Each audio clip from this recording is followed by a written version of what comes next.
Pertanyaan berikutnya masih seputar jin. Apakah ada jin yang masuk surga? Jawabannya tentu ada. Kelazimannya mereka adalah mukallaf, diperintahkan oleh Allah Subhanahu wa taala, maka tentu mereka bermodel-model. Dan Allah sebut dalam Al-Qur'an dalam surat Al-Jin, silakan antum baca. Di antaranya jin berkata, "Wa anna minnal muslimuna wa minnal qasitun." Di antara kami ada yang muslim dan ada yang tidak muslim. Ya. Kemudian para jin juga berkata, "Wa anna minnas salihuna wa minna duna dzalik." Di antara kami ada yang soleh dan ada yang tidak soleh. Kunna tara'iqa qidada. Kami ini bertarekot-tarekot, bermodel-model. Oleh karenanya para ulama mengatakan ada jin murji'ah, ada jin khawarij, ada jin syiah, ada jin salafi, ada jin yang lain. Al-Imam Ibnu Katsir rahimahullahu taala dalam tafsirnya, dalam tafsir ayat ini, kunna tara'iqa qidada. Dia sebutkan riwayat dari Al-A'mash rahimahullahu taala, seorang muhaddits.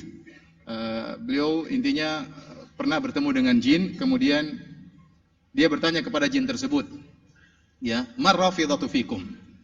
Rafidah, orang-orang Syiah, di antara kalian bagaimana wahai para jin?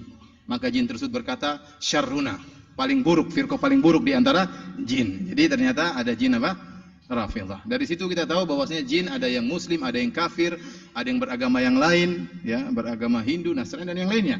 Sehingga di antara mereka ada yang masuk surga dan ada yang masuk neraka. Ada ayat-ayat menunjukkan di antara mereka masuk neraka. Contohnya kata Allah, "Wa ammal qasituna fakanu li jahannam hataba." Adapun jin-jin yang menyimpang maka mereka dibakar dalam neraka jahanam. "Wa laqad dzara'na li jahannam katsiran minal jinni wal insi lahum qulubun la yafqahuna biha wa lahum a'yunun la yubsiruna biha wa lahum adhanun la yasma'una biha ulaika kal an'ami bal hum adall." Kata Allah Subhanahu wa taala, sungguh kami telah penuhi neraka jahanam banyak dari kalangan jin dan manusia. Mereka memiliki hati tidak mereka gunakan untuk berfikir, mereka punya mata tidak digunakan untuk melihat kebenaran, mereka punya telinga tidak digunakan untuk mendengar kebenaran, maka mereka seperti binatang ternak, bahkan mereka lebih parah. Telah kita sebutkan dalam pengajian kita tadi bahwasanya para jin jika mereka saleh kepada Allah Subhanahu wa taala, mereka diberi rizki oleh Allah Subhanahu wa taala.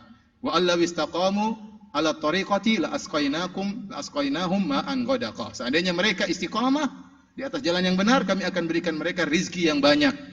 Demikian juga di akhirat mereka akan dimasukkan dalam surga. Jadi jin sama dengan manusia dari sisi taklif.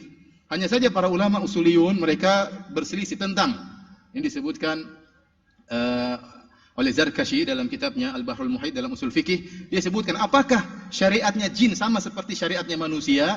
Jawabannya ada khilaf di kalangan para ulama, namun al-muhaqqiqun, para alim ulama yang ahli tahqiq, para peneliti, mereka mengatakan secara global syariat kita sama dengan syariat jin karena rasulnya sama. Nabi Muhammad SAW diutus untuk manusia di zaman dia dan juga untuk para jin di zaman Rasulullah SAW. Bahkan datang dalam Al-Quran, datang jin mendengarkan ceramah Nabi, mendengarkan lantunan Al-Quran Nabi SAW. Tetapi apakah sama persis dalam segala hal? Maka yang benar kata para ulama tidak sama persis. Karena ada tabiat yang berbeda.